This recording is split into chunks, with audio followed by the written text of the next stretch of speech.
University Press Audiobooks presents Primates and Philosophers, How Morality Evolved. Written by Frans de Waal.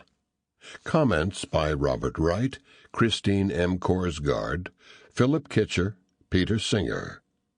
Edited and introduced by Stephen Macedo and Josiah Ober. Narrated by Alan Sklar. Based on the book published by Princeton University Press. Transfers to devices are permitted. File sharing and peer-to-peer usage are not permitted. Introduction by Josiah Ober and Stephen Macedo. In the Tanner Lectures on Human Values that became the lead essay in this book, Frans de Waal brings his decades of work with primates and his habit of thinking deeply about the meaning of evolution to bear upon a fundamental question about human morality. Three distinguished philosophers and a prominent student of evolutionary psychology then respond to the way de Waal's question is framed and to his answer. Their essays are at once appreciative of de Waal's endeavor and critical of certain of his conclusions. De Waal responds to his critics in an afterword.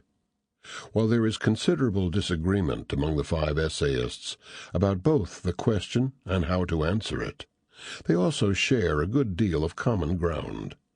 First, all contributors to this book accept the standard scientific account of biological evolution as based on random natural selection. None suggests that there is any reason to suppose that humans are different in their metaphysical essence from other animals, or at least none base their arguments on the idea that humans uniquely possess a transcendent soul. A second important premise that is shared by de Waal and all four of his commentators is that moral goodness is something real, about which it is possible to make truth claims. Goodness requires, at a minimum, taking proper account of others.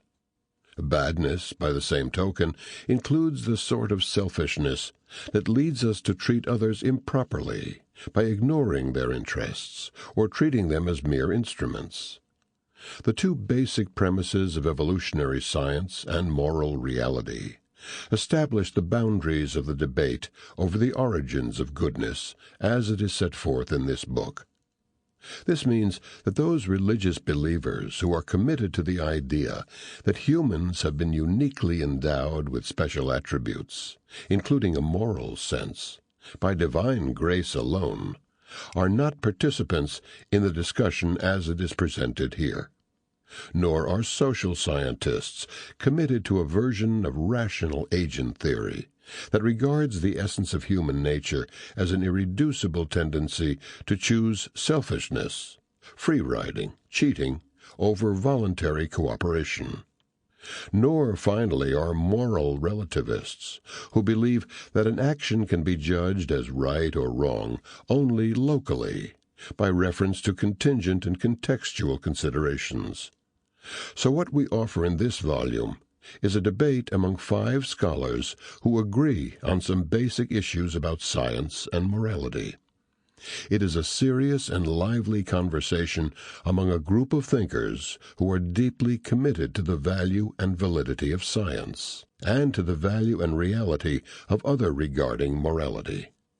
The question that de Waal and his commentators seek to address is this: how, given that there are strong scientific reasons to suppose that selfishness, at least at the genetic level, is a primary mechanism of natural selection, did we humans come to be so strongly attached to the value of goodness? Or, to put it a bit differently, why don't we think it is good to be bad?